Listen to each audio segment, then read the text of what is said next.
Well, good morning, good evening, and good afternoon to all our online viewers, wherever you may be. My name is Russell Shao. I am the Executive Director of the Global Taiwan Institute.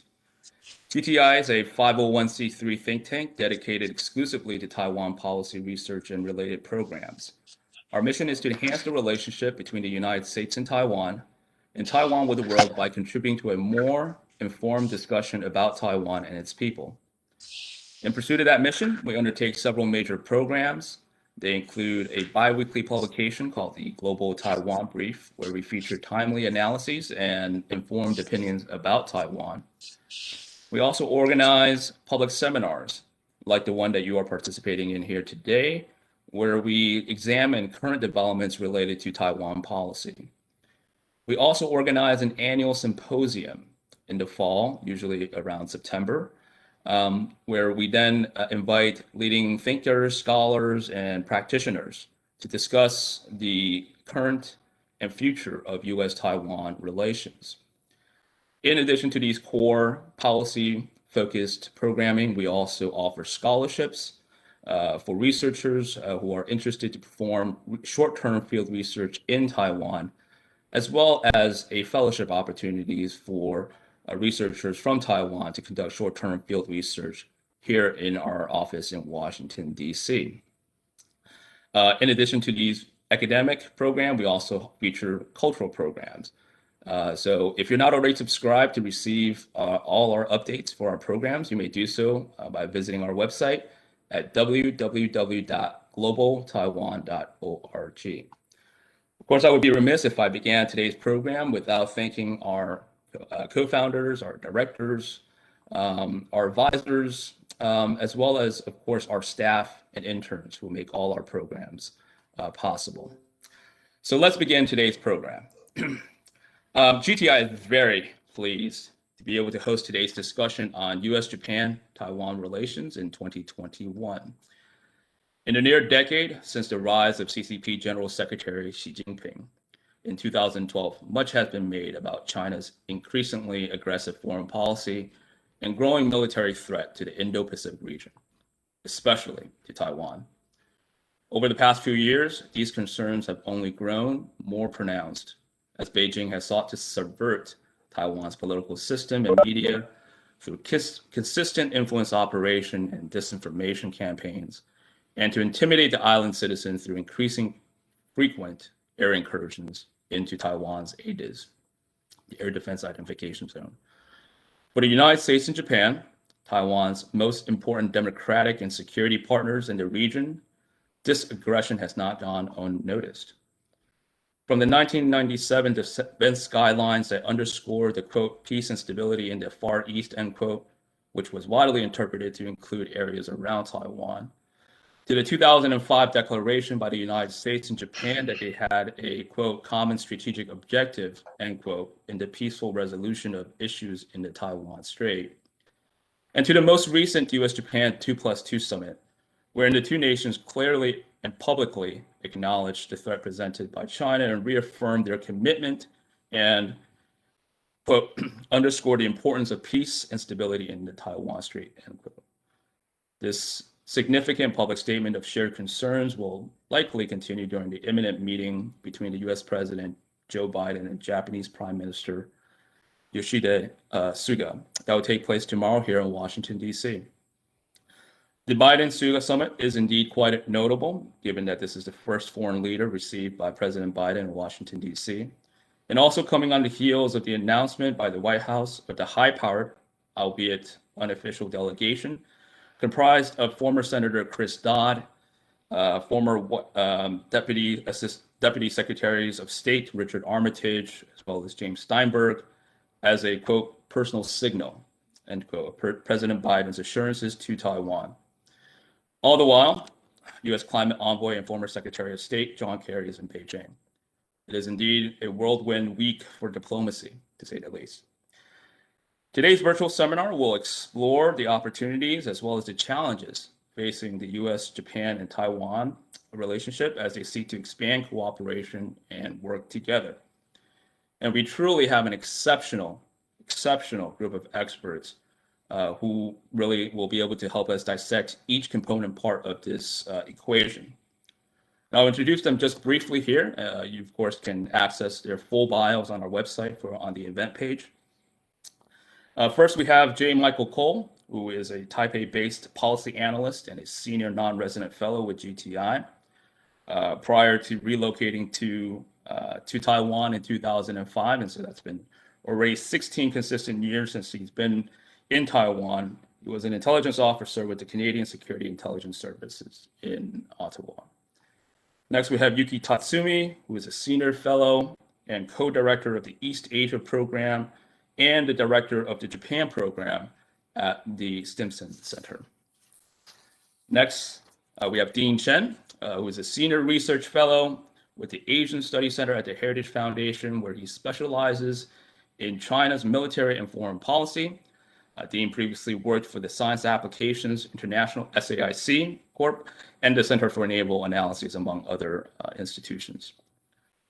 Next, we'll have Heino Klink, who most recently served as the Deputy Assistant Secretary of Defense for East Asia.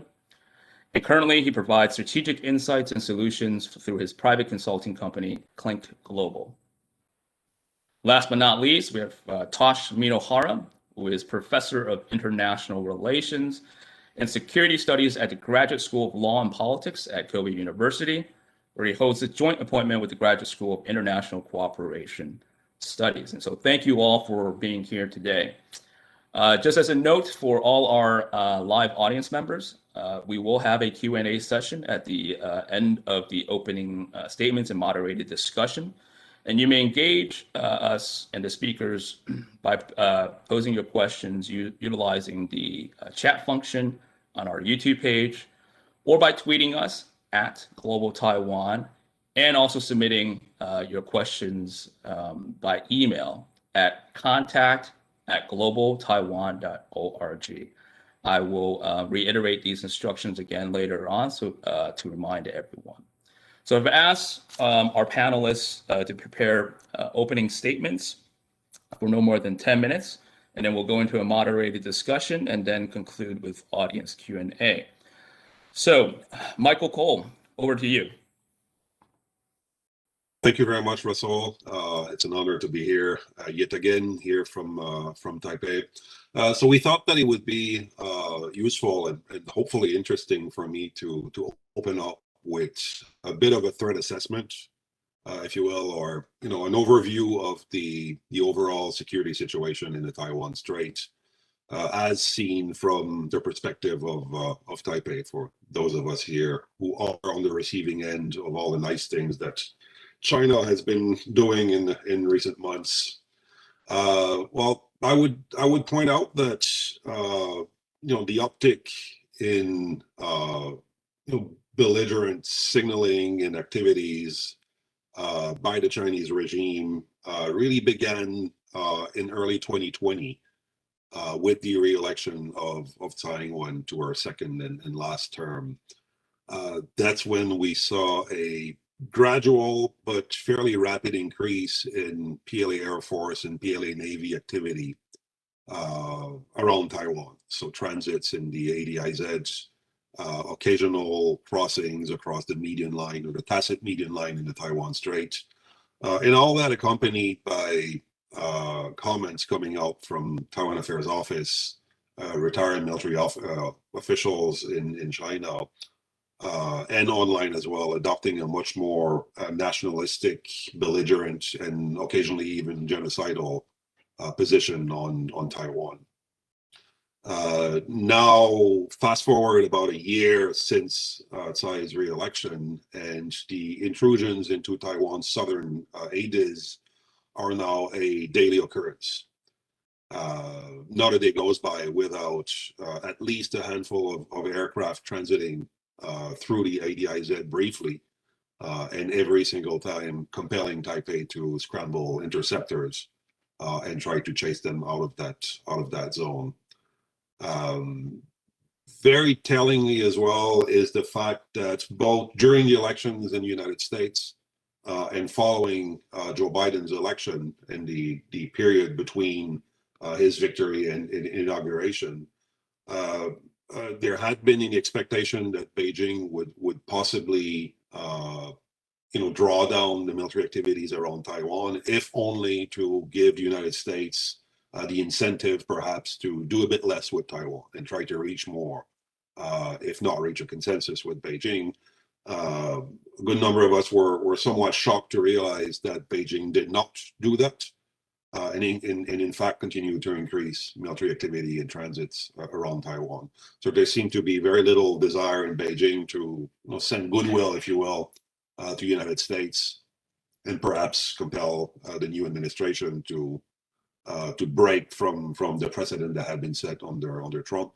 But this is not what has happened. So in terms of Orbat, what we've seen in the transits in the South China Sea and in Taiwan's southern aid is usually a composition of Y-8 anti-submarine warfare aircraft, J-10s and J-16s combat aircraft, KG-500 early warning and control aircraft, as well as HCK long-range bombers. So it's been a composition of these aircraft crossing into the ADIZ. The highest number of aircraft in any given day or any given sortie was occurred on April 12th, when there were 25 aircraft altogether. So that was the highest to date. And normally they would limit themselves to briefly slicing through the ADIZ in southern Taiwan. However, on April 7th, there was a group of 15 aircraft, and there was one Y-8 anti-submarine aircraft that, after intruding into Taiwan's southern ADIZ, veered northwards and re-entered Taiwan's ADIZ on the eastern side. Now, this has given rise to speculation that this was practice for encirclement of Taiwan, and possibly looking into new vectors of attack in Taiwan's rear, where Taiwan has fewer surface-to-air missile batteries deployed currently. So that might be exercises to complicate Taiwan's ability to track aircraft from new vectors. Now, in recent months, we've not had any reports of new intrusions across the median line in the Taiwan Strait. And I would argue that median line is a much more threatening vector of attack than intrusions in Taiwan's ADIZ. And though the latter as well, we need to keep in mind that they're also part of PLA activity aimed at the US and the South China Sea. So not all of this activity is solely directed at a Taiwan contingency. We've also seen continued maritime exercises, some involving China's aircraft carrier, the Liaoning, as well as other increasingly modern naval platforms. And as I said earlier, the threat signaling from official PRC outlets has been increasingly belligerent and is becoming quite hard to ignore here in Taiwan. Now, the big question is whether all these signals are preparations for military action against Taiwan. This obviously leads to debate on whether we're dealing with rational decision makers in Beijing, basically decision makers who calculate costs and benefits of taking certain action along rational lines that are understandable to people like us, or whether due to domestic issues or perhaps hubris or ultranationalism, the regime in Beijing would be willing to take extra risks and engage in what we could describe as irrational behavior. No doubt, there is a strong component of psychological warfare against the Taiwanese population, leadership, and Taiwan's allies involved in those PLA activities. Now, we've seen recent analyses claiming that the PLA could attack soon, that they could attack within the next 6 years or so. Some of these analyses were, received widespread coverage here in Taiwan as well. We can debate until the end of time. Oftentimes, what I tell my counterparts is we can still assume that Taiwan is acting rationally and would not take that one extra step to attack Taiwan. That might be 80% true, but we cannot afford to be caught unawares. And if for some reason China decides to act on that remaining 20%, the consequences of not being prepared for that kind of contingency would simply be catastrophic for Taiwan and would spell the end of a sovereign Taiwan as we know it. So for Taiwan, for Taipei, obviously that calls for preparedness, but they also need to strike a balance between that form of preparedness and not causing panic or exacerbating PRC psychological warfare efforts against Taiwan. Absolutely, also undeniably, there is a need to demonstrate to the United States and to a lesser extent to other partners like Japan that Taiwan is taking that threat seriously and that it is doing what is necessary to bolster both preparedness and deterrence. All of this obviously leads to greater danger of accidents, miscommunication, and quick escalation. Conflict could arise, for example, from Taiwan deciding to shoot down the Chinese UAV flying over the Pratas Islands in the South China Sea, as it has threatened, or collision with the Chinese maritime militia resulting in deaths or injuries. At this point, there's no knowing what, given the ultra-nationalism in the PRC, would constitute a pretext for war in China, and the kind of pressure that would be brought upon the CCP to retaliate against Taiwan. Beyond the kinetic threats, Taiwan continues to face a sustained cognitive warfare and disinformation campaigns by the PRC. And this is an area where Taiwan has collaborated with partners and certainly has tremendous experience to share with it, which whomever is interested in learning more about this phenomenon.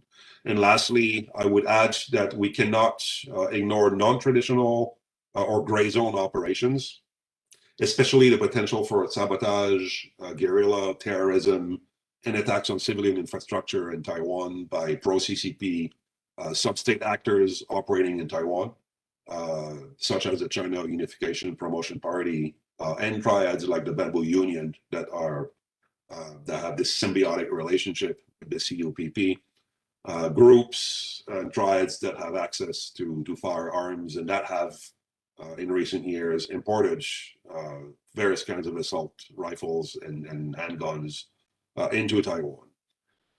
We have seen hit jobs against prominent individuals in Taiwan that were subsequently linked to the Bamboo Union. And it was also determined that the operations were partly funded or in whole by the Chinese. These activities provide deniability, low intensity warfare. They can be destabilizing and certainly pose a serious challenge to the authorities. I expect that we will see, short of war in the Taiwan Strait, we would see an increase in this type of activity aimed at Taiwan and orchestrated by the Chinese or their partners here in Taiwan. From what I've seen, this is an area that has not received sufficient attention when compared to the potential threat by the Chinese military. So I'll stop here.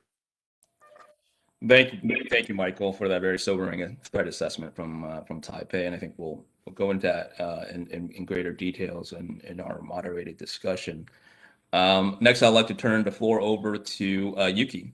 Yuki, the floor is yours. All right. Good morning, everyone. Good evening, depending on whoever you're channeling in. Thanks again, Russell and the Global Taiwan Institute to host this session. I'm grateful to be on the panel with such an esteemed colleagues. Russell asked me to talk about the Japanese perspective, which I'm sure Tosh would cover also when he talks more, I guess, extensively on the challenges that Japan has to grapple with as Japan pursues to expand its relationship or deepen its relationship with Taiwan. So I will also try to keep my remarks short so that I want to have more discussion amongst ourselves and with the audience. But let me just say that I very much echo Michael's assessment that Japan also has been watching the recent development, especially in the last several years, Chinese increasing assertiveness vis-a-vis Taiwan with a great concern. And it really did and also in Japan, Admiral Davidson's testimony at the Senate Armed Services Committee, where he mentioned that his great worry is that Chinese ambition of forcefully unifying Taiwan within, and his worry is that it could happen as soon as the next 6 years. Got a big headline across Japan as well. And as we all know, Japan's official stance toward the Japan-Taiwan relationship is that it is abiding by the 1972 Japan-China communique. Therefore, it has no official relationship. However, Japan and Taiwan has long enjoyed quite robust relationship, especially economic exchanges, cultural exchanges, person to people exchange, and one of the most beloved Japanese baseball player is from Taiwan origin. So we have those very deep cultural ties. And not only that, when it comes to a security relationship in particular, although there is no formal relationship in a sense that Japan having embassy in Taipei, Taipei has an embassy in Tokyo, a diplomatic arrangement is very much similar to what we have here in the between US and Taiwan. They do have a very robust dialogue between retired Japan Self-Defense Force officers and their Taiwanese counterpart. And recently, I think Haino can talk more to this now that he's also officially out of the government and talk a little bit more freely. But there's a very robust US-Japan-Taiwan dialogue amongst the retired senior military leaders, exchanging information, sharing the threat assessment, exploring practical ways to cooperate. And Japan also has to tread water very carefully here, as we do in the United States as well, to continue to abide by the official government-to-government communique between Japan, Tokyo, and Beijing, but at the same time pursue a very pragmatic areas of cooperation that Japan can do, undertake, and expand. And those areas have already been broadened quite a bit. So right now, I think Japan and Taiwan has a kind of a best practice comparison exchange when it comes to disaster relief and humanitarian assistance. They, I think, also are exploring to set up something similar in the public health arena in terms of exchanging information on pandemics and the how to respond to those pandemics. And also, there is also a much greater political support within Japan toward the Japanese government continue to explore more areas of cooperation, especially within the Japanese ruling Liberal Democratic Party. They have recently launched the Taiwan project team that is nestled in that political party's Foreign Affairs Committee. And also there is a growing voice in amongst these project team members for Japanese government to pursue the legal framework that is similar to Taiwan Relations Act that we have here in the United States, to have a little bit more of a clarity in terms of what Japan can do to support Taiwan's independence, while even though the diplomatic relation continue to remain unofficial. And Japanese equivalent of TICRO over here in Taipei. So I guess the Japanese equivalent of AIT also does have a political military department, which they do send the retired self-defense forces, I believe, 2-star level. And he has been at that position has been upgraded to 2-star for some time. So that also does reflect how seriously Japan takes its unofficial, informal, but still important relationship with Taiwan. So I think what I would like to leave you with is a couple of thoughts. Is there are a couple of areas that Japan could actively pursue, which can be like a dual purpose area of a security cooperation. And then I would like to highlight perhaps a potential increasing amount of exchanges between the Coast Guard of Japan, between Japan and Taiwan. And then also some of the exercises that perhaps could unofficially undertake when it comes to humanitarian assistance, disaster relief operations. That operation of its nature, so much of that is about the operating under the austere circumstances with a limited number of limited the information and the sometimes with the rapidly changing situation, it is very applicable to the real contingency, kinetic contingency situations.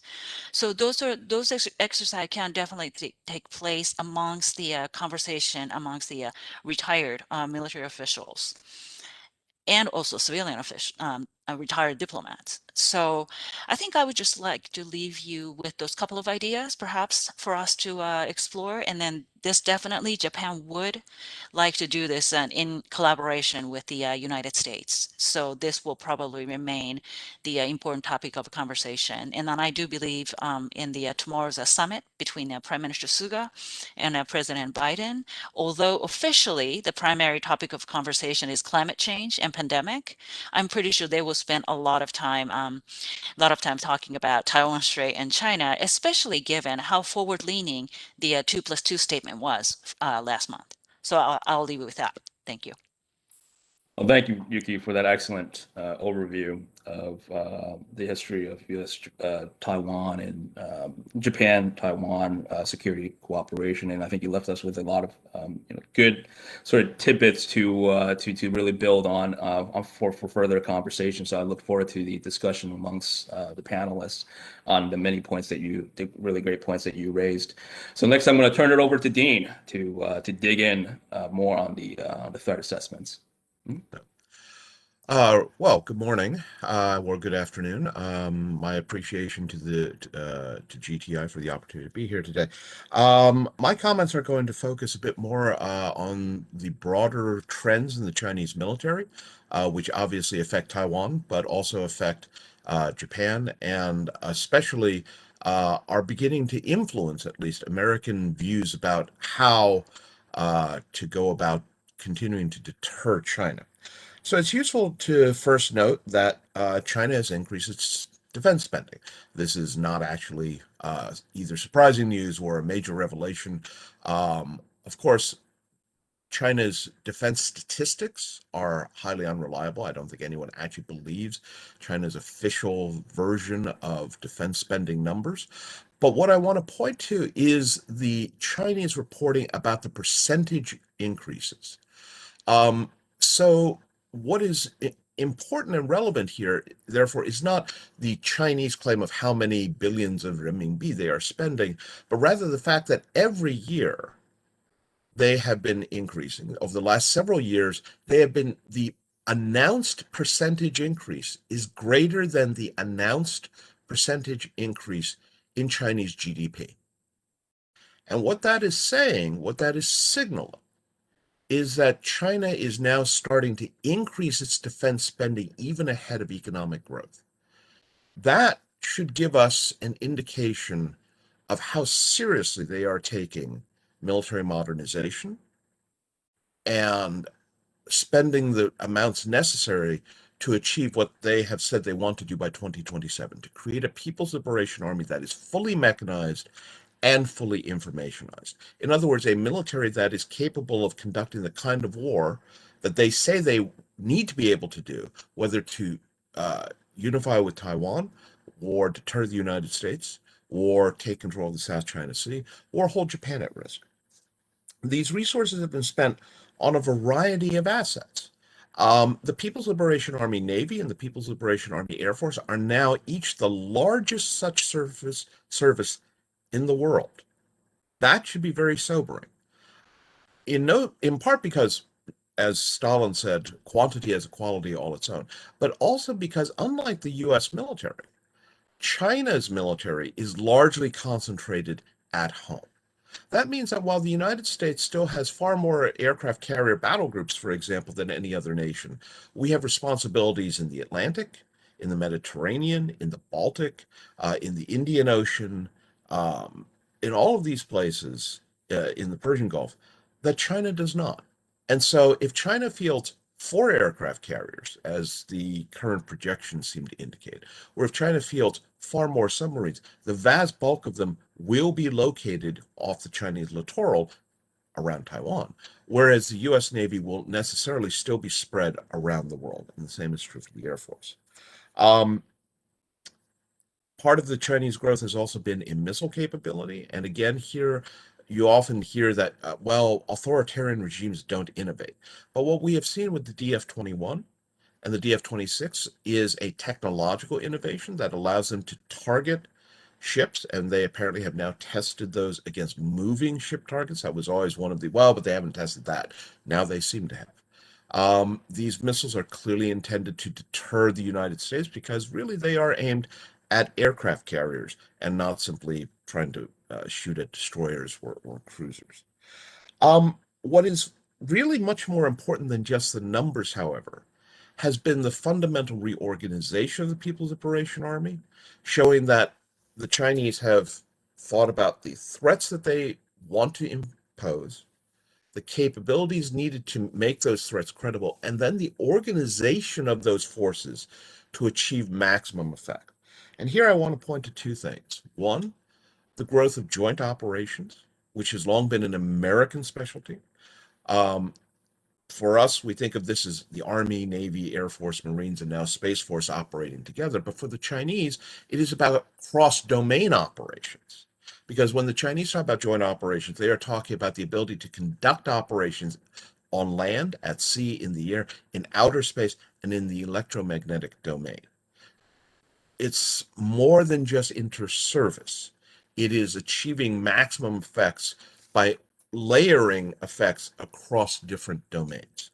And that's something, interestingly, that the U.S. military only fairly recently has been evolving towards. As I said, our concept of joint operations has been much more about inter-service cooperation. Part of this jointness for the Chinese will be accomplished through what they term the PLA Strategic Support Force, which brings together China's space capabilities, electronic warfare capabilities, and what they term network warfare capabilities, which includes but is not limited to cyber. Why this matters is because this is a demonstration of organizational innovation. No other military, not the Russians, not the Israelis, not the US, have created a essentially information warfare force, because for the Chinese, their space capabilities, electronic warfare capabilities, and cyber capabilities are all about creating information dominance, where they can access and exploit information at times and places of their own choosing while denying this to adversaries. Essentially, this is striking at the heart of American joint operations capabilities. How do aircraft carrier battle groups talk to Army divisions, talk to bomber squadrons? It's about passing information to each other, creating common situational awareness. And this is what the Chinese are trying to prevent an adversary from doing. All of this obviously increases the threat to Taiwan. These are capabilities that would be employed should the Chinese decide that today is the day that they need to do so. It also poses a threat, obviously, to the United States because we would intervene, but it poses a threat to Japan, whether Japan chooses to participate in the defense of Taiwan, because at the end of the day, if China is successful in taking Taiwan, then there will be a direct threat to Japan's sea lanes of communications, since Japan is a net importer of oil, is a substantial importer of food. Sometimes you hear from analysts, all you have to do is go a little bit farther east, go into the Central Pacific. Sure, it adds a couple of days and a few pennies per container, but really, what effect does that have?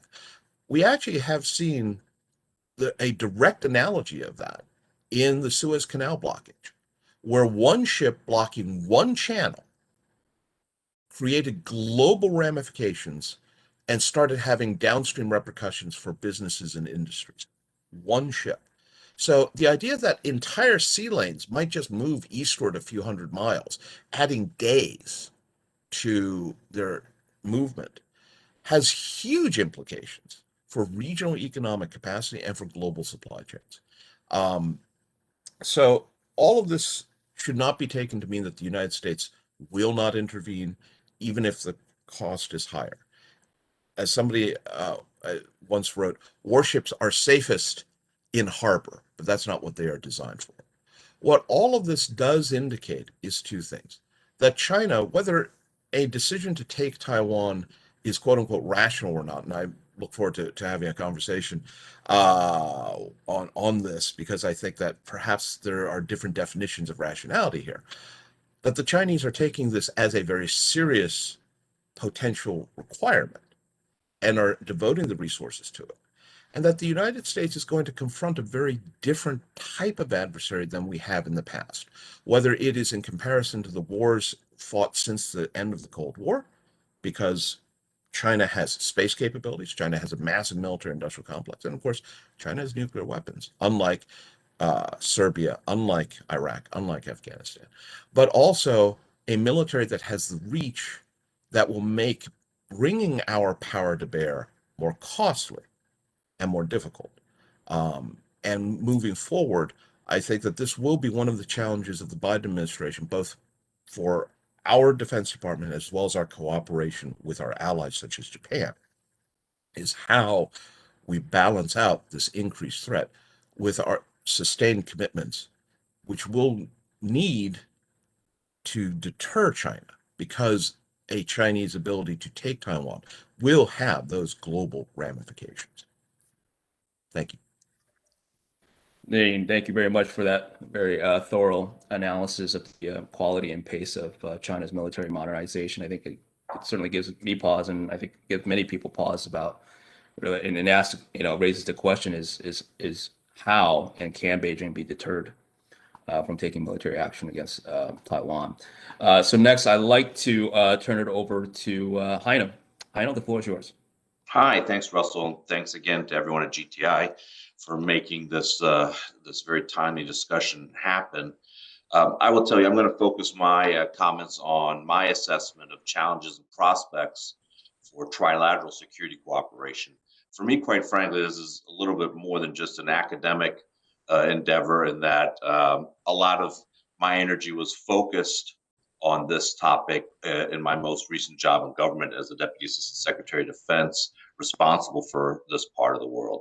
So I'll tell you, the prospects associated with trilateral security cooperation, I think, are based much on and mostly perhaps on PRC actions. And as my colleagues have already mentioned and enumerated in quite detail, there's been a continued escalation of aggression against all three partners: the United States, Japan, and Taiwan, all of us, whether it's the East China Sea, the Taiwan Strait, the South China Sea, or as I read this morning, very specifically, Chinese drones approaching protests again, but also in the cyberspace arena, and as well as in the area of intellectual property theft. And frankly, I mean, let's be honest, COVID obfuscation continues. We've all been affected by this. And I think, it is certainly something that we can all agree upon, that over the years, and particularly this last year, the PRC has worked actively to change the status quo. And the reality is we must adjust accordingly. So some indicators of prospective increases and deepening of trilateral cooperation, I would point out, going geographically within Taiwan, I would say that the Taiwan authorities are all in when it comes to trilateral cooperation. That being said, there's still some reluctance in some in parts of the KMT, and even I would say my former colleagues in MND may also have some misgivings about potentially provoking the Chinese. I personally think that, as we can see by this increased aggression and assertiveness by the PLA militarily, as well as by the PRC diplomatically and economically writ large, I think it's no longer Taiwan provoking the mainland. It's a question of how can Taiwan now best prepare itself in conjunction with its security partners, the United States and Japan, to deter even further belligerence on the part of the PRC, as well as build resiliency into Taiwan defense and Taiwan society, and God forbid, prepare for a worst case scenario if that happens. With respect to Japan, I think, again, we have also seen gradually, and I would underscore very gradually, a shift in Japanese position on Taiwan in the security domain, privately and now more and more publicly. I think part of that has to do again with China pushing not just Taiwan, but the Japan itself, whether it's in the East China Sea, whether it's increased PLA presence in the Sea of Japan. We just recently saw a Renhai class destroyer with 2 additional ships transit the Tsushima Strait. And I think there's a growing frustration and concern as well, growing concern in the Japanese population and the Japanese electorate about increased Chinese aggression in their own neighborhood. I think Defense Minister Kishi has had some historic ties to Taiwan and has historically supported Taiwan, and I think that leads to perhaps a greater willingness to discuss both with Taiwan as well as with the United States scenarios, military scenarios, quite frankly, that will affect all of us. And I think fundamentally, what has happened is that in Japan, whether it's in the political elite or even more and more within the Japanese population, there's a growing realization that the defense of Taiwan equates to the defense of Japan. And again, Dean alluded to this as well, but let me be very specific.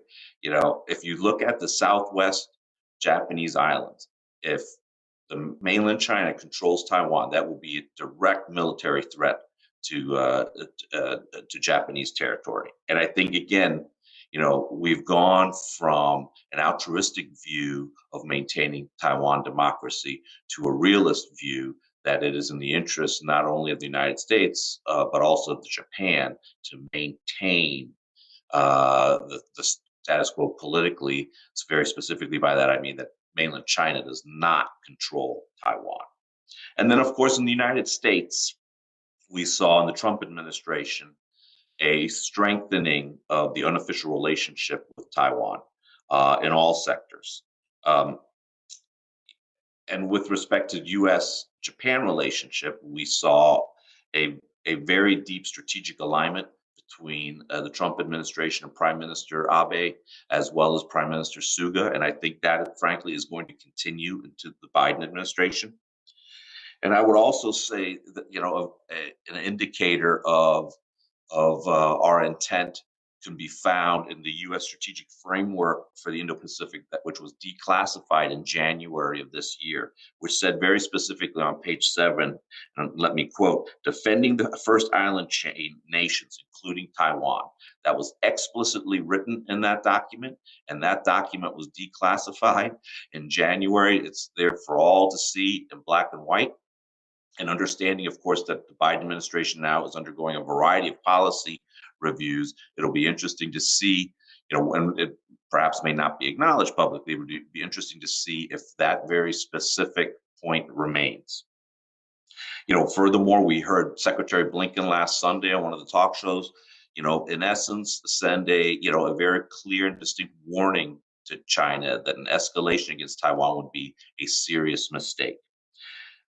I would tell you one very particular, specific indicator that I'm looking for tomorrow will be the joint statement that comes out of President Biden and Prime Minister Suga's meeting.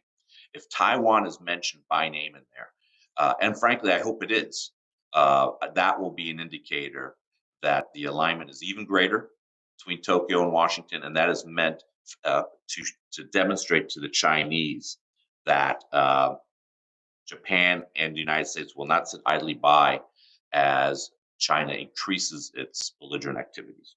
But of course, there are challenges as well. Some of those challenges include Taiwan, frankly, doing the right thing in terms of its own defense, demonstrating it has the resolve and commitment to defend itself, to be able to deter Chinese aggression, and to be able to build resilience itself, not focusing or not counting only on outside assistance. Taiwan themselves need to invest the types of money required for defending a place that faces an existential threat. And I would argue that the Taiwan defense budget still is not adequate.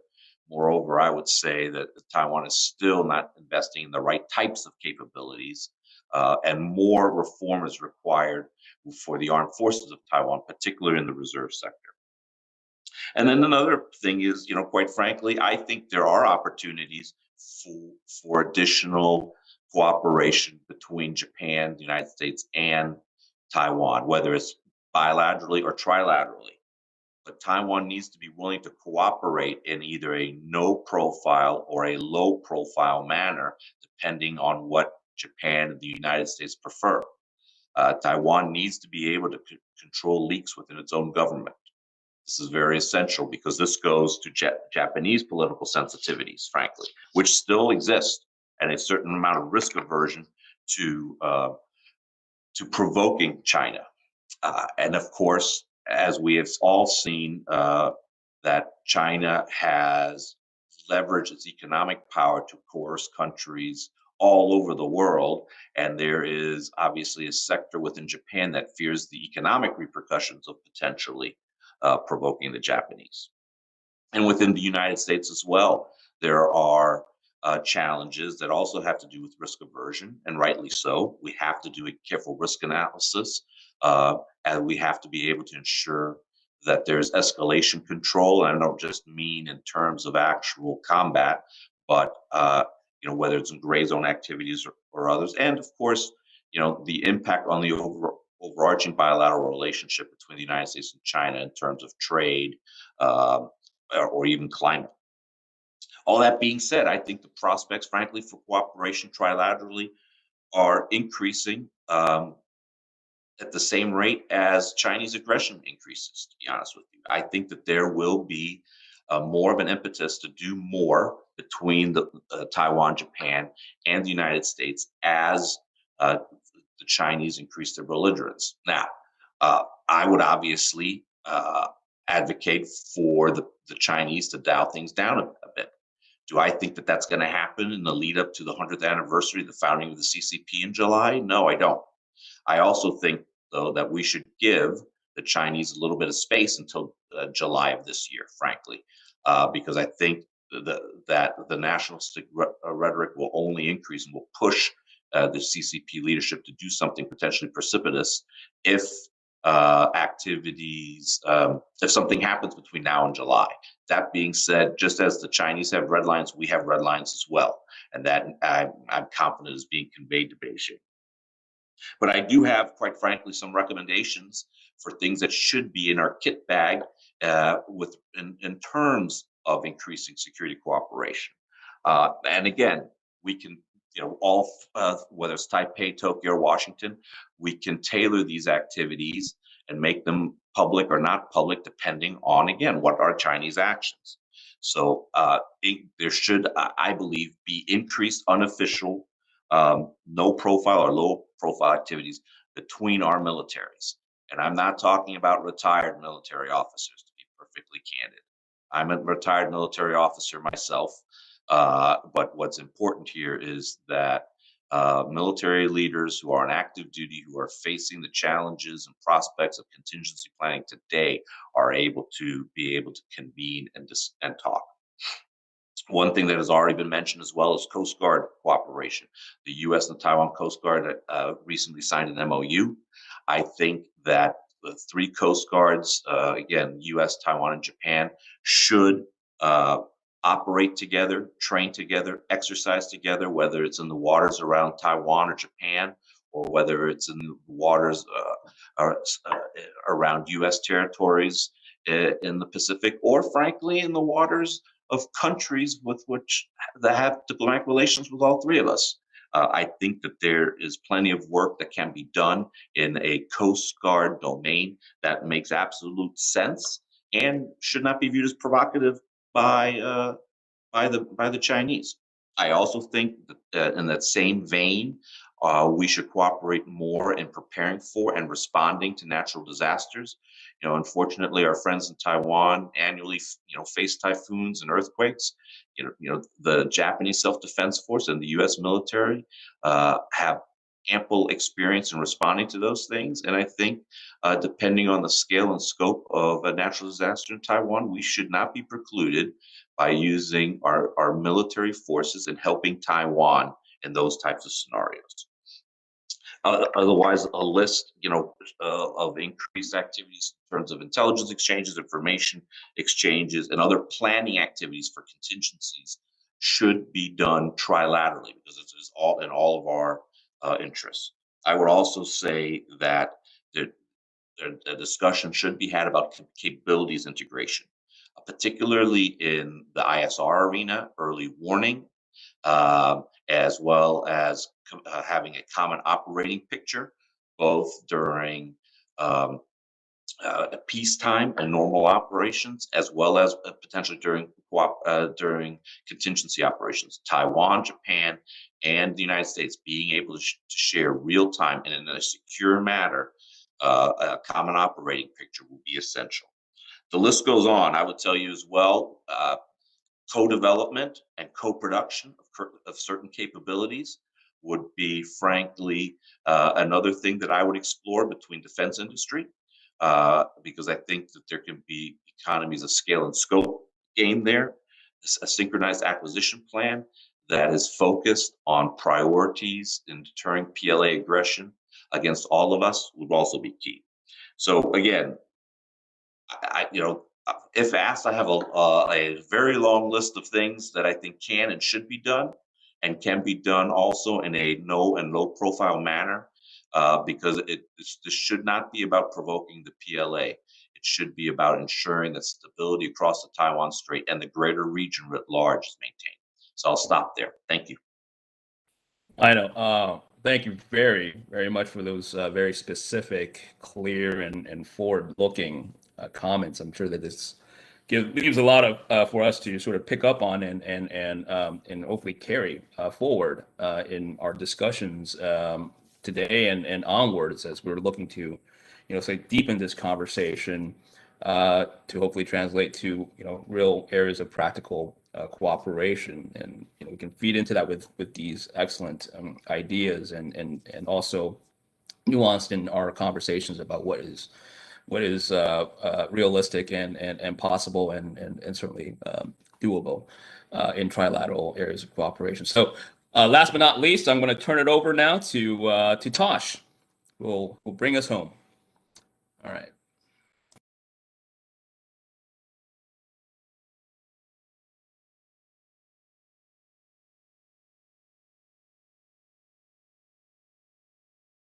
Tosh, you got to turn on your mic. You're muted right now. I was just too early to wait for my turn, so I started talking without the mic. Sorry. I'd like to thank again for the invitation by Russell to speak today. It is also an honor to join my fellow distinguished panelists. I have a PowerPoint here. This is just to give you something better to look at. Today, Thursdays are my heavy teaching load days. I had 4 classes today, so I probably look really poop. So please look at my slides instead of myself. Listening to my fellow panelists, I think we're all on the same page. I just like to add my perspective, and that is one of a historian. I believe I'm the only historian here. And I think, although history does not repeat itself, it definitely does rhyme at times. And I think we're sort of seeing a repeat of what happened in the 1930s. Just want to, and also it's good to see Yuki again. Just want to take issue with Japan's beloved baseball player as being a Tiger fan and not a Giants fan. Okay, so can we go on to the first slide, please? Okay, so state of Japan-U.S. relations, just to sort of set the framework as to where we are. I think relations with Trump and Abe were very, very good. Abe was one of the few leaders of the powers who actually did a good job of maintaining relations. Suga has continued this. Of course, with Biden, it's much easier to do, but I think the dynamics have also changed, and that is I think the United States, under the Biden administration, wants to establish a solid scrum with Japan to create a united front and against an increasingly formidable China. And this means that Japan has to do a lot more. It's not just about providing hamburgers and keeping the US president happy on a personal level, or also making small concessions on trade issues. I mean, this is the real deal, and Japan has to make further contributions in the form of a regional security provider. And as we all know, Japan since 1952, or perhaps 1960 is a better start point. Japan has been a security receiver from the United States, and it's the time where Japan needs to reassess the global situation and realize that it can no longer be just a receiver. And of course, this requires a paradigm shift in Japanese mentality as in how it approaches national security matters. And let me tell you, being teaching at a Japanese university, many of my students really do not yet grasp the seriousness of what's happening in this part of the world. I believe that Suga has left Haneda. He's on his flight now, on his way to the United States to meet Biden. Traditionally, the Japanese were very, very concerned about the order in which they were able to meet the US president. And it was more about the order rather than the substance. I think things have changed. And in the past, the Americans were very happy to sort of meet Japanese concerns as to the order. But now it's not about the order. I mean, it's true that Suga will be the first leader to meet Biden in person, but it's really the substance. And I think the United States sees this as a really essential meeting in which strategic security values will be discussed. And Obama had his Asia pivot, but I think with the United States withdrawing from the Middle East, and of course, we're all realists. You can't just quit the Middle East, and I think the Middle East will bite back in its own form. Russia will do what it loves to do in Eastern Europe, but there is this real turn to Asia. So instead of an Asia pivot, I think really the United States is trying at least to lean or make a turn towards Asia, which I'll call the Asian turn. Now, what's going to happen during the summit? Unfortunately, I think there's a tendency for Japan to act much bolder in its statements when it's holding America's hands. And it may sound harsh, but the recent 2+2 for me was an eye-opener. I was like, oh my gosh, when Japan is acting solo, it doesn't even name China. Yet when it's the United States, I mean, China's there. And so going along those lines of thinking, I guess it makes sense to assume that there will be a bold statement. I don't know if Taiwan will be included in this, but it'll be much bolder than Japan going alone. But then again, we know that Suga's instincts will be to take a balanced approach. And as a matter of fact, there are a lot of political scientists and international relations specialists in Japan who think that Japan should take a middle approach. And I'm thinking, oh my gosh, a middle approach. I mean, what does that mean? But I think part of that has to do with Suga believing Japan's post-COVID economic recovery really depends on China. And so Japan is really caught between a rock and a hard place. I mean, it's not, probably 10 years ago, Japan, would lean on the United States for both economic interests and national security interests. But from 2010s and henceforth, that's not the case. Japan is sort of being split. I mean, where are Japan's priorities? And this is a very, very difficult question for Japan's leaders to address. Also, as a historian, I can tell you, very definitively that Japan is traditionally not a proactive power, and so it will desist from taking the initiative and taking sides. In the end, it's always external forces that will determine Japan's course of action. In this case, foreign policy. It's always very slow to react to what's going on. And that being said, I'm saying that Japan relations is very good, but are there points of worry? Yes, there are. And one is this Buy American push, which, how does that go along with working with your allies? That's one point that I'm not really so sure as this Buy American takes shape. And of course, this is probably to appease the so-called left within American politics, but this could also affect relations with Japan, and also the strong commitment towards global climate change. I can see, I'm not saying that global climate change is not important, but I think we need to have priorities here. I think global climate change can wait until we deal with China. That there has to be some kind of order. But this fact that you have the strong push to make this a top priority, which means that the United States needs to work with China. Well, are we going to confront China or are we going to work with China? It seems like a really mixed bag here. So that's another concern that I have. And I guess the best outcome for Suga or Japan in this bilateral meeting, which is not going to happen, is that Biden says we're going to return to CTPP. And that would be a very, very strong message because it means that America is really making the return back to this region. Okay, next slide, please. Now, the state of Japan-Taiwan relations, which I believe are very, very important, but it can be vastly improved because right now, as it stands, from the average Japanese perspective, it's about good food, good places to see. I mean, Taiwan's a friendly country, but it doesn't go beyond that. And on a state-to-state level, I mean, I think Japan needs to do more to indicate that it has Taiwan's back. Personally, I think the fact that with the colonial legacy, there are responsibilities that Japan needs to play a role in the defense of Taiwan. And now this doesn't have to be overt, it could be subtle at first. But then again, Suga is averse to risk and therefore will most likely not take bold steps in approaching Taiwan. He fears the wrath of China. Now, what is very disappointing is the Japanese businesses also act in a similar way. And there's no problem dealing with Hong Kong. There's lots of profit to be made. I mean, I just spoke with a Japanese businessman who heads a big office in Hong Kong. He's like, we're making money here. Why pull out? Uyghur cotton? Yeah, it's fine stuff. There's nothing wrong with that. And the reason why it's business as usual is because there's no public backlash whatsoever. I mean, Hong Kong does not really resonate in the minds of many Japanese. I mean, they know about it, but there's no empathy. But I mean, considering Japan's future, is this really the position that you want to take?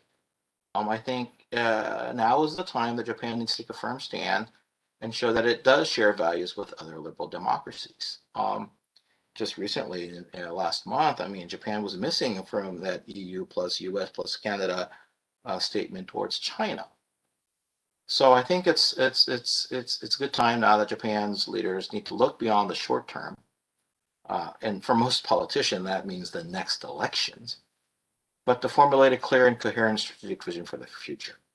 And I think it's hard to see beyond a decade from now, but I mean 2025 I think is reasonable. It'll be end of Biden's first term. China's 5-year plan will be towards its final year. So in this environment, which I believe will be much more hostile, I mean, how is Japan going to persevere? And I think it's reasonable to assume that the China-US gap would have further diminished. The United States will have to depend more on its allies, and in this region, it means Japan. Now, we talk about Quad. I think Quad is not enough. It should be like the pre-war ABCD encirclement. As we know, in the pre-war period, it was Japan and Nazi Germany that were challengers to the established order. But Quad in its present form is a classic example of same bed, different dreams. Even I think Australia and the United States, sort of are seeing different dreams. But the vastly different dream, of course, is India in this case, which doesn't really want to confront China. And therefore, I think Quad needs partners that are closer to the region. And I guess definitely Taiwan would be a key player. I would also add Korea. We don't really talk about Korea now because under Moon, things are very, very difficult. I mean, the 2+2 between Korea and the United States was quite in stark contrast to the Japan-US 2+2 statement. And also we need an ASEAN partner. And I think the Philippines is key here because of its geo-proximity. Now, both Korea and Philippines have elections next year, and hopefully this will also create some positive change. But for the time being, the core should be US, Japan, plus Taiwan. And all of us have said that for Japan's security, that Taiwan is very important. But again, most Japanese do not realize this. I was just speaking to a Japanese general in Naha, and he was saying, some kind of military confrontation in Taiwan affects Japan directly. It's unfortunate that Most Japanese don't realize that, and this is very, very true. So like I write here, the loss of Taiwan is very much a Japanese problem, an extremely serious one at that. It really affects Japan's core national security. Now, my final slide, please. Okay, so what to do? And perhaps some of these are unrealistic, but I think it's it shows you the direction that I believe that we should be heading. Now, one thing I'd like to note that I really commend the U.S. approach to Taiwan right now. It's really pushing the envelope, but I think we also need to be aware that it's also playing with fire, and there could be a sudden expected blowback. I mean, Xi Jinping is not a normal person. He's a dictator. Prestige is at stake, doesn't want to look bad. Taiwan is more than a core national interest. So therefore, when we make such approaches, I think we should explore all the possible scenarios and be sure to be preparing well in advance. Because what I fear is that a lot of major wars in our history have been started through miscalculations. And so it's the misstep that scares me. In particular, I'm thinking about Hitler invading Poland in 1939. He didn't think this was going to be a big war. I mean, it was supposed to be just going into Poland. And so I'm hoping that the Chinese do not make such miscalculations. Now, Japan should definitely take steps to create more links and exchanges between the JSTF and the Taiwanese military. I think both former and active military officers can participate. And I know that these take place, but more needs to happen. Of course, they don't need to be made public. And I'm sort of shocked that there is no Tokyo Taipei hotline. Something like that should be easy to establish. Yuki talked about how the Japanese two-star general is in Taipei, but he's a former two-star.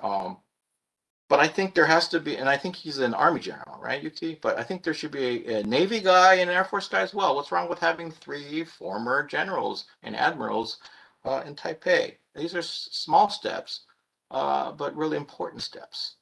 And more ambitious steps would be, for example, procuring similar military hardware. I think interoperability is key. Right now, I believe that the Taiwanese and the Japanese do not use similar military equipment. And then joint training exercises. This could be kind of risky, but search and rescue. I mean, there could be any way you can, put the badge on. It doesn't have to be a military exercise per se, but something that creates more relations between the two military. The Coast Guard is important. One thing I think about the Japanese Coast Guard is they're very terrible at public relations. So they don't reach out to the Japanese public at all. As a matter of fact, they rarely allow people to board their ships. Just a couple of years ago, I was able to board a Japanese Coast Guard ship in Naha, but they would cover everything by cutting out cardboard pieces on the radars, and you go to any Japanese naval ship and they don't do that. So it seems to me they're not really used to really showcasing what they have, and reaching out to the public is not really an important component of the Japanese Coast Guard. This needs to change, of course. And Japan needs to take the lead in paving a path for Taiwanese membership into CTPP. Of course, the Taiwanese not importing agricultural products from the Tohoku region is a problem, but that to me is so small. Why does Japan take a bigger step and say, we know that the current administration in Taiwan is against this. It was a referendum, could be helped, but we will take the initiative. But Japan is not doing that. Also, Japan, I believe, should orchestrate a concert of like-minded powers towards Taiwan. It's not necessarily just Japan approaching Taiwan, that other countries should approach Taiwan, so that one nation won't be singled out for the wrath of China. And also, Japan should take small steps in creating the contours of Japan's version of Taiwan Relations Act. There are a lot of things that, again, Japan can do. But in the end, in conclusion, to wear my historian's cap, I mean, is it back to the 1930s? I just calculated the GDP of Nazi Germany and Japan in 1940. It was 50% of the United States. Right now, China is approaching 70%. So, and then you have you had Nazi Germany and Japan and Italy. Right now, you have China. It's not just China. You have Russia and you have Iran. There's the contours of a tripartite agreement in work here. And so as the United States pushes Russia more, which it's doing, China and Russia will start to align their interests, and you're going to have a formidable bloc here. So I think we need to really sort of realize what's happening and sort of prepare for that. Sorry for going over a little bit. Thank you very much. Look for the Q&A. Thank you very much, Tosh. I know that in our conversations just starting out, we jumped in real deep and very sort of in the weeds, and I liked how you sort of brought us back and helped us take a step back here and put on some historical lenses and looking at the big picture as well to help us refocus a bit and examine all the different sort of areas that are related to our discussion.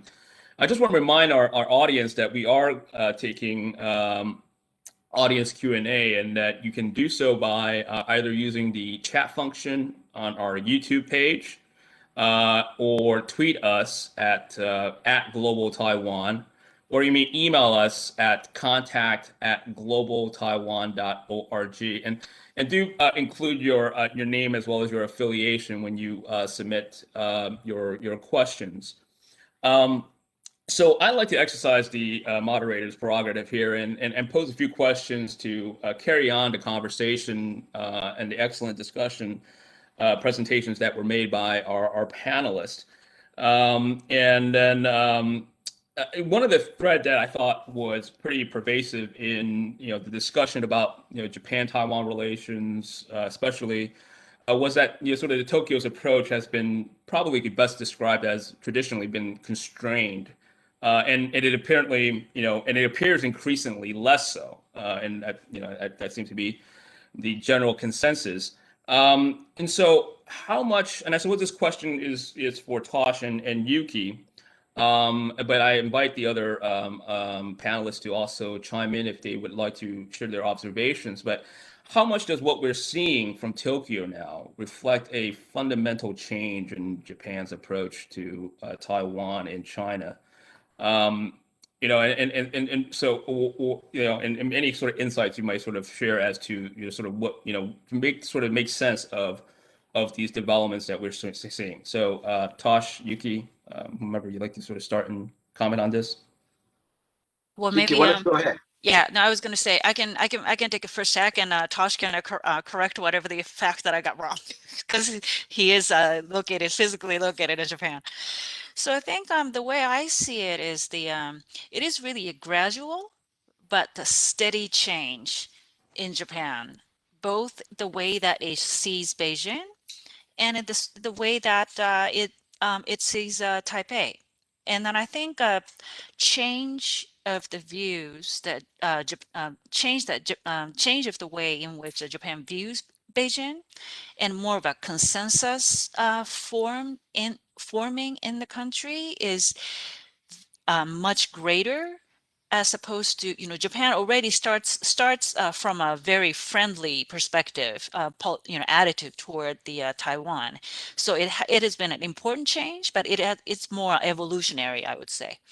But then I think the way that Japan has been seeing Beijing did shift quite fundamentally. I mean, especially amongst the foreign policy and defense circles, and Tosh can probably speak more about the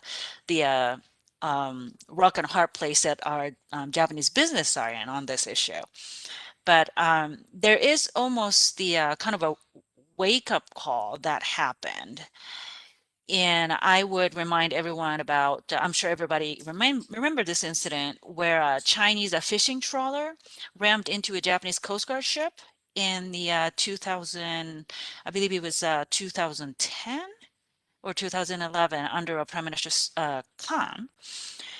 And the way that China responded to Japanese action of basically, arrested the captain of the fishing trawler for ramming in. And what did Japan see as China's retaliation? Arresting Japanese businessmen working in China for the charge of espionage, and stop the severely curtailing the exports of the rare earth metal So that was very much of a wake-up call for a lot of average Japanese people that, China is really not all about pandas and the good Chinese food. And it does use all tools in their toolbox of national power in order to make their point. It does not hesitate to use those economic leverages to achieve its political or security goals. And then I think that was really kind of a raw case that Japan saw on coming out of Beijing, that they almost saw it at the first time, I think, because until then, there's always this bifurcation about the Japan's view toward Beijing. That yes, that we do have these security concerns. Yes, China has these problematic behaviors, but then at the same time, China is an important economic partner, and friendship between Japan and China is very important. And around that accident happened and years since followed, then you really start hearing less and less and less talk about Japan-China friendship. And I think that I see as a very big of a sea change.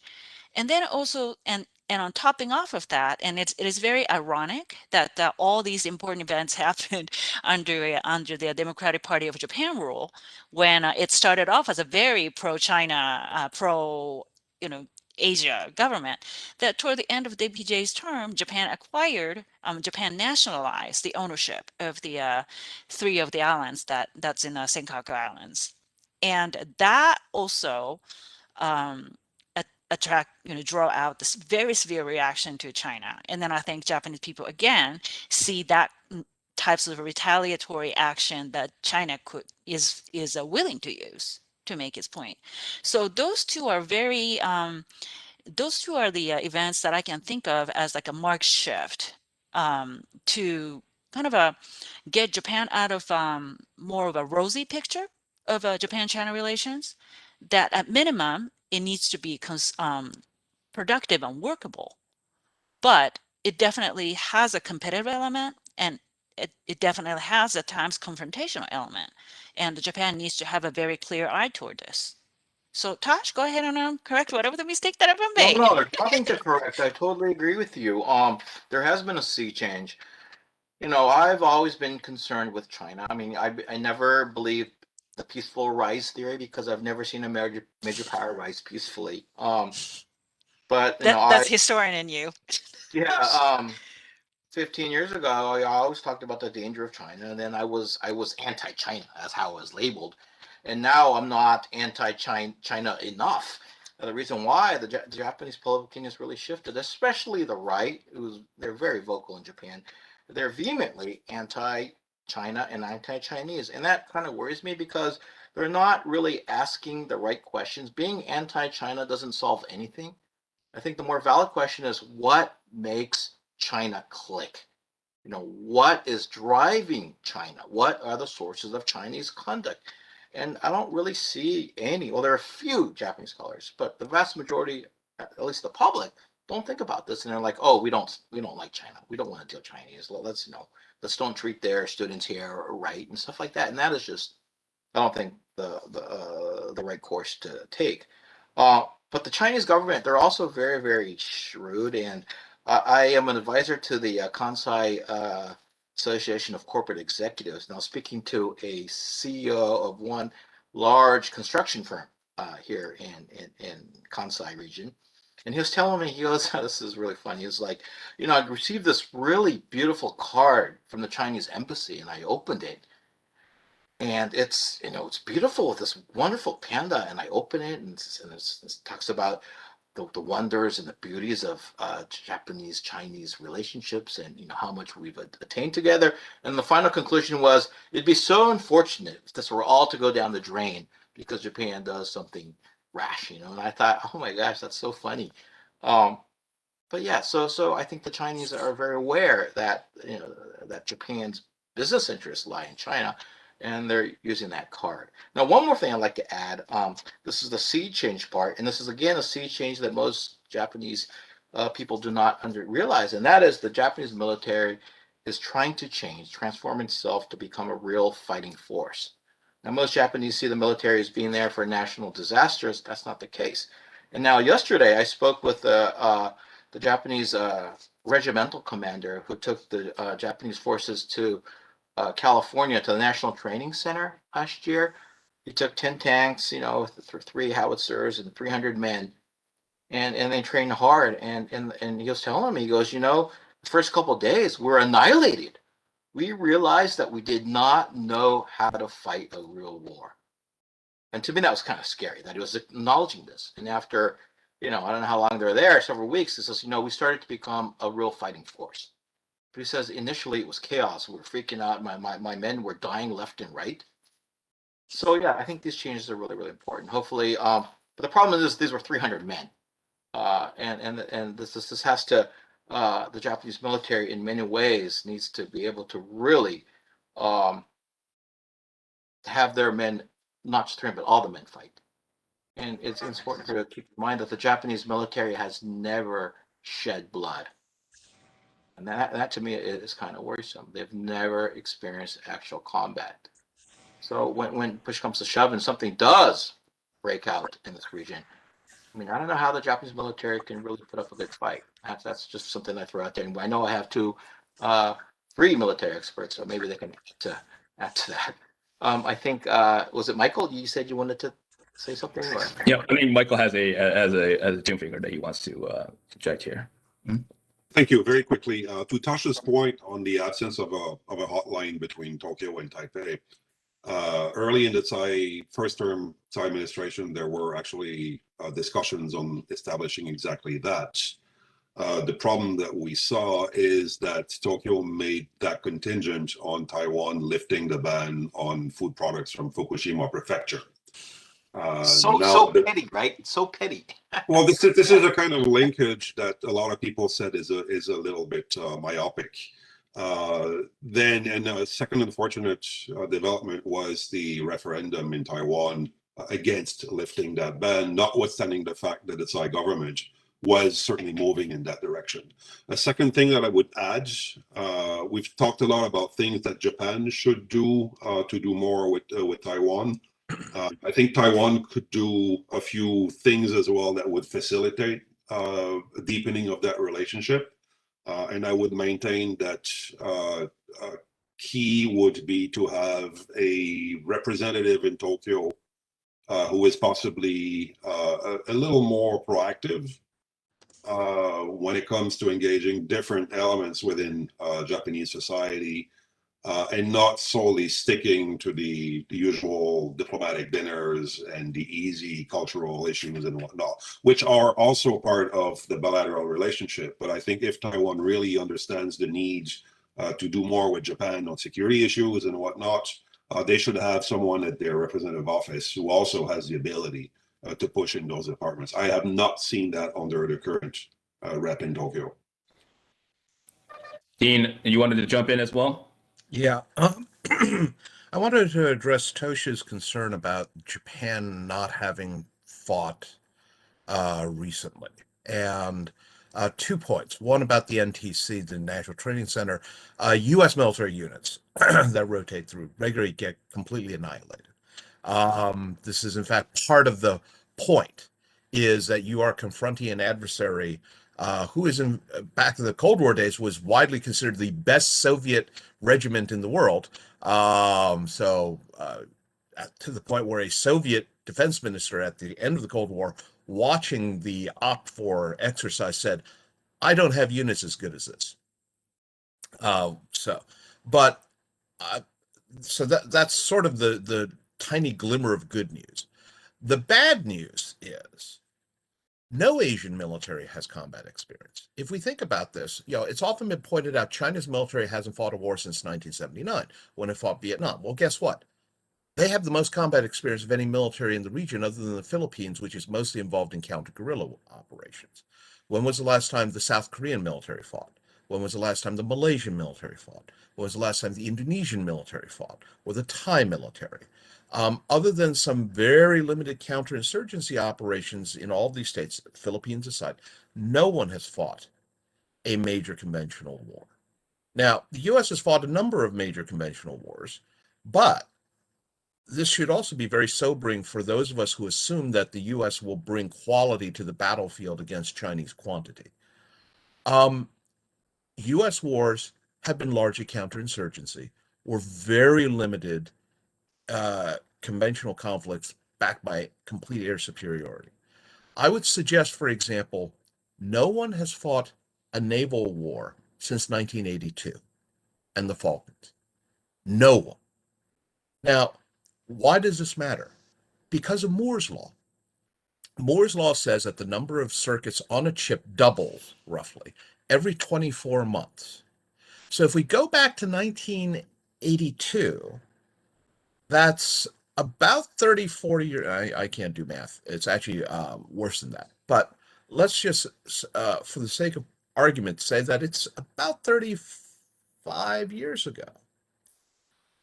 That means that there have been 17 plus iterations of Moore's Law, and it's exponential. There are 131,000 more transistors per square centimeter. That means that the Exocet missiles and the Sea Darts and the Harriers that fought that war are about as relevant today as SPADs and Newports and Albatrosses would have been in Korea. Nobody really knows what a naval war in the 21st century with all this modern technology will look like. We exercise, we simulate, but nobody really knows. And in that regard, then, China is actually equal, is no worse off than the Japanese Maritime Self-Defense Force or the U.S. Navy or the Royal Navy. And it arguably is way ahead of Taiwan's Navy, for the simple reason that Taiwan's Navy is made up of much older equipment. So that should be very sobering for all the defense planners out there who sort of say, yeah, but the U.S. has a lot more combat experience, so at the end of the day, that'll compensate for a lot. That's true in ground combat.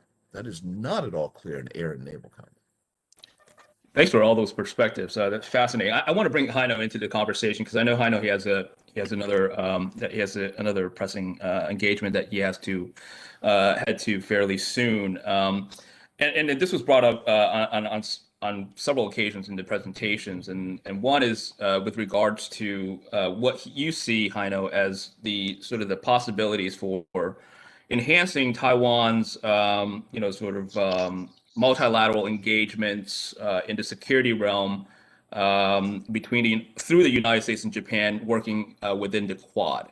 I know Tosh had brought this up within his slides briefly, but I wanted to get Heino's sort of take on this in terms of whether or not he sees any sort of perspectives as to coordination within the Quad to enhance the security of Taiwan.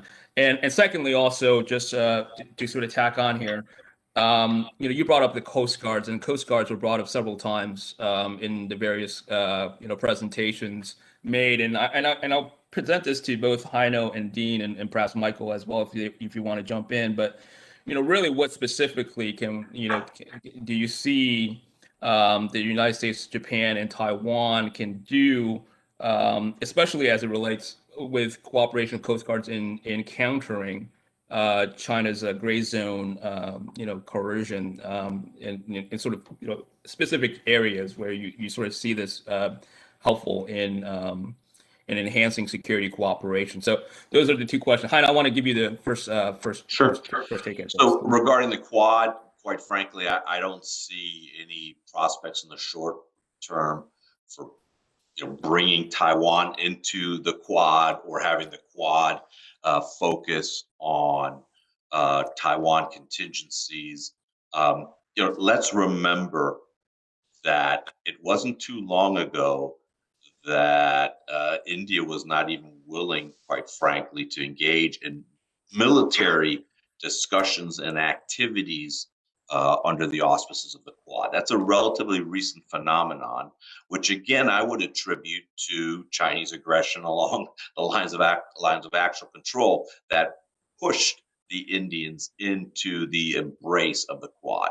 Let's also remember that when President Biden virtually met with his counterparts from the Quad that there was no mention of China in the public statement. So I think jumping ahead and trying to somehow get Taiwan engaged or make it about Taiwan, I think is not realistic, frankly. I don't think it's reasonable, nor would it be particularly productive. Everybody knows that the Quad, frankly, is about China. I don't think we need to bring Taiwan into that mix. I just don't think it adds anything substantively to that. That being said, in the future, I believe that presuming that the trend lines remain consistent with Chinese aggression and assertiveness and belligerence, across the board, that there will be an appetite for other Asian countries to participate in Quad plus activities. And Taiwan may not be the first, may not need to be the first, perhaps even be, again, counterproductive for Taiwan to be the first, but there will be others. And again, and I hope I'm wrong, quite frankly, because again, this is predicated on a continuation of what PRC is doing. But if this continues, there will be others.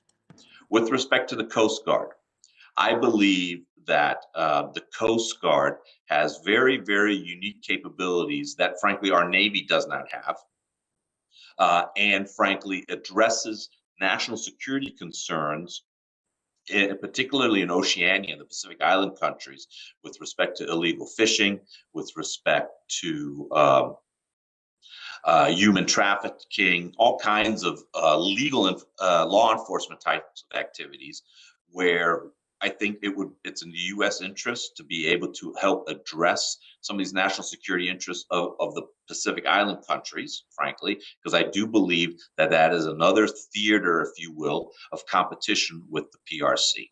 Since there are several countries in that part of the world that have diplomatic relations with Taiwan, and the Taiwan Coast Guard has had a history of operating there, I think that that is the perfect environment for the U.S. and Taiwan Coast Guards to cooperate in an operational setting. And I think Japan could also be brought into that mix. Moreover, I would tell you that there are other issues, for example, UNSCR enforcement with respect to the DPRK, where the Taiwan Coast Guard's increased participation and involvement would be welcomed. Again, from an operational perspective, there's a lot of benefit to be had by all three Coast Guards, but I would say also from a political messaging perspective, it demonstrates our commitment to working together. And it does so in a way that should not be viewed provocatively by the PRC. Because again, fundamentally, there's a difference between Coast Guards operating together for law enforcement reasons and navies operating together. Dean or Michael, do you want to chime in there on Quad and or Coast Guard? Sure. I think it is really important to stop thinking about the Quad, and in particular thinking about the Quad as some kind of nascent NATO. It's not. And Indian Minister Jaishankar just came out and specifically said the Quad is not intended to be an Asian NATO. And I think that we really risk throwing out the baby with the bathwater when everyone goes around saying, but we should treat the Quad like an Asian NATO. Because if we lose the Indians, then one, you don't have a Quad anymore, do you? You have three members. But two, India, given its historic background as a leader of the non-aligned movement, of not wanting to be drawn into alliances, certainly not into military alliances, never mind economic and diplomatic ones, you are really going to create an enormous backlash in Delhi and among the Indian population not this group, but when people keep saying we need to convert the Quad into a NATO, and then we need to start adding members, and we need to make sure that the Chinese know it. I don't disagree with Heino that everyone understands that in the background China looms, and China is a key reason for the Quad. But you'll notice that the Quad has gone to great lengths to specifically say it is not about opposing China. And nothing could make it more about opposing China faster than sucking Taiwan in. Now, does that mean that the Quad shouldn't have conversations as it talks about cultural issues, climate change issues, economic issues? Because the Quad already does have plus conversations, informal ones, track 1.5 and track 2, with non-members. It has talked with Singapore, it's talked with Indonesia. There's no reason it cannot talk with Taiwan, especially on, say, economic issues or climate change issues. But make it into a military alliance, which it's not, and which key members don't want it to be, and then bring Taiwan in, and nothing will destroy this still budding embryonic organization fast. I have a couple of views on it. Yep. I have a lot more questions I wanted to ask, but I do want to turn it over to the audience because I noticed that we do have several really good questions here from experts in their own right on this topic. And so, and just as a note to the panelists, I know that several of you have other engagements that you must attend to. So feel free to leave when you need to. But I will go through these questions now from the audience. The first question I'm taking here is from David Brown, who is a visiting scholar at SAIS. And so his question is for Michael. And his question is, what impact have the PLA military activities had on public opinion? And I meant this is on public opinion in Taiwan. Has concern been raised? How? Or does the public just brush off the activities, believing Beijing won't actually take action to attack? So that's for you, Michael. Thank you. Well, that's a very important question to answer very quickly. I mean, it gets news coverage every day. Evening talk shows almost every night are talking about the transits by the PLA, the exercises, the signaling and whatnot. Has it translated into panic among the Taiwanese public? Certainly not. Has it engendered serious debate or soul searching within Taiwan? Not so much. Has it led to a acknowledgement that perhaps militias should be formed, or people are into greater willingness among young Taiwanese of fighting age to perhaps dedicate 2 weeks of their lives every year to receiving proper training for reserve force? I've not seen it yet. In some circles, think tanks, government, obviously there's talk about that. But there still seems to be the assumption among the Taiwanese public that when push comes to shove, the Chinese will not do the, pardon me, Dean, the irrational thing, take that one extra last step and launch a major assault against Taiwan. Now, that takes me back again, and this has been raised repeatedly. There is probably a higher likelihood of serious clashes, not by design, but by accident. And if that happens, then is the Taiwanese military and public ready to respond accordingly? There is also the assumption, again, that if the Chinese were to do something quote unquote stupid, then the American cavalry would come to Taiwan's rescue. Again, this is a very dangerous assumption. And actually, it's counterproductive because if our American friends conclude that Taiwan is not serious about self-defense, then why should they be sending their young men and women to defend Taiwan? So we'll see where that goes. I mean, the Chinese are extraordinarily good at shooting themselves in the foot. A lot of things that they have done to undermine Taiwan have backfired. Public opinion certainly has shifted, like elsewhere, it has shifted against China. It's very difficult for anyone in Taiwan today to argue that we need to sit down and talk again about the 1992 consensus or having some sort of a peace agreement. That ship sailed a long time ago. But to go back to your question, I certainly am a lot more alarmed than the general public is about recent trends in Chinese military activity and the signaling that come out of Beijing as well. Tosh, I know you have two finger on this one. Yeah, two really quick questions for any of you. That is, first of all, I mean, was it rational for Japan to attack the United States in 1941? And second, is time on the side of China?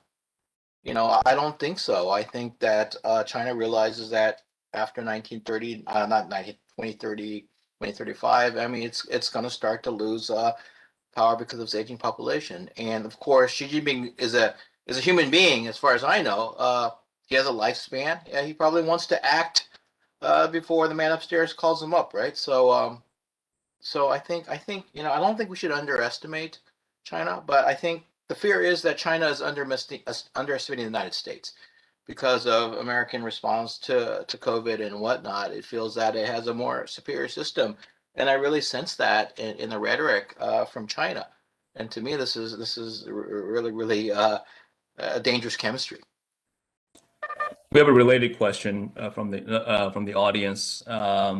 Relates to David Brown's question and Michael's response. And here, the question is from Bernard Cole, Bud Cole, Professor Emeritus, the National War College.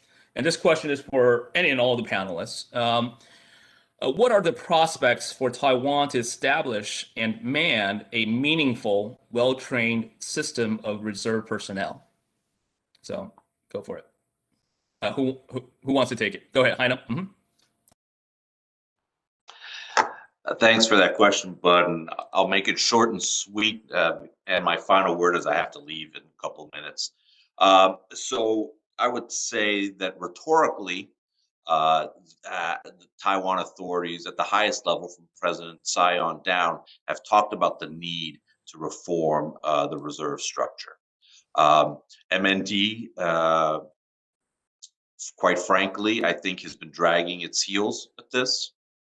I'm hopeful that with a new Minister of Defense, that a more creative look at the type of reserve structure that is needed for Taiwan will be taken into account, and a deprioritization of the bureaucratic priorities that the services, specifically the Army, is placing on how the reserves should be structured.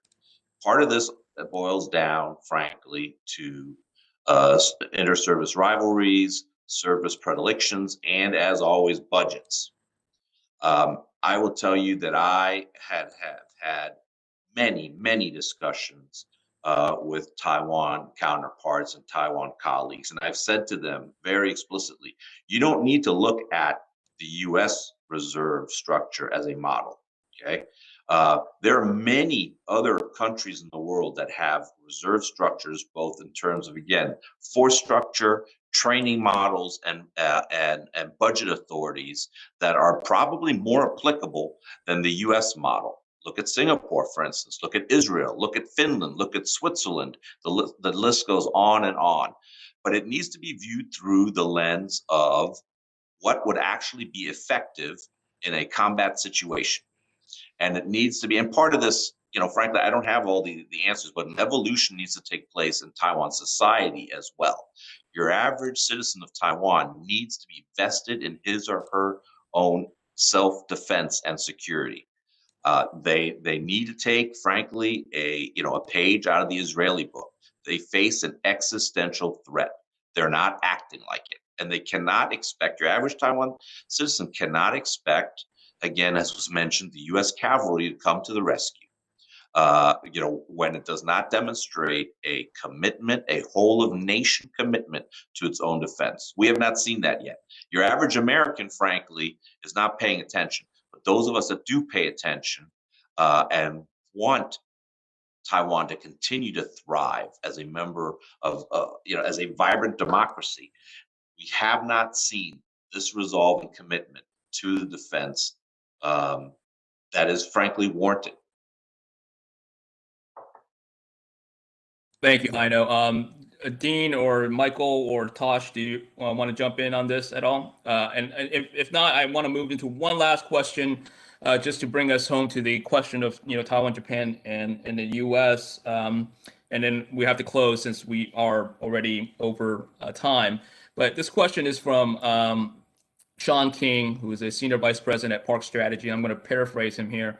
But this relates to more on sort of the potential for challenges ahead for Taiwan-Japan cooperation and potentially the United States as well. But really about, sort of competing sovereignty claims between Taiwan and Japan being a matter of a stumbling block of further U.S.-Taiwan, where Japan-Taiwan cooperation, and namely the issues over the Senkaku Islands or the Diaoyutai, and whether or not perhaps this is best for Tosh to sort of answer first of all, whether or not you see that as sort of a real hurdle for Taiwan-Japan cooperation, furthering U.S. Taiwan-Japan cooperation. I've been talking to a lot of Air Force commanders, and they tell me that the airspace of the Senkaku is quite complicated, especially when Taiwanese fighters scramble, and that the Japanese radar operators can't directly communicate with the Taiwanese fighter pilots, and that things could get really messy unless there's some kind of coordination. And so I think you can start from there. I believe that we talk about the US-Japan security agreement, but the Americans are not going to defend these islands if the Japanese aren't themselves going to defend it, right? So I think we need to see Japanese commitment to really want to do something with these islands. And I think that there has to be people on there, people who are going out and taking care of the goats or whatever. It doesn't have to be a military component, but Japan has to show to China that it's not going to back down over these islands. But China is very good at changing the status quo, right? If I'm not mistaken, have the Taiwanese stopped scrambling their fighter jets as of March 31st? Because there's it's just exhausting the Taiwanese pilots. That's what I heard. But if that's true, again, China has succeeded in changing the status quo, just like it did in the South China Sea. Well, if I may, no, they've not stopped scrambling. But they're still scrambling. Yeah. I mean that came in the wake of there was a collision between two F-5s a few weeks ago. Yeah, and somebody died, right? Yeah. Yeah, but the notion that Taiwan having to scramble a few aircraft every day in response to intrusions in the ADIZ by the PLA clearly overstates the impact that this is having on the Taiwanese Air Force. This does not, markedly increase the number of aircraft that have to fly on a daily basis. They go on training missions. So Michael, we can see airplanes, but how about Taiwanese submarine activity? I'm not Taiwanese, China. PLN submarine activity. Anything on there where stuff that we can't see? Well, that's the problem. We can't see it. There's no little reporting publicly, at least on that particular subject. I'm not saying it's not happening, but if I may, too, quickly, the question of Senkaku's impact on Taiwan. Please do, Michael, and then we'll wrap up because we're over time. But we can obviously go on forever for a very long time on these topics, but we do have to wrap up. Mm-hmm. Right.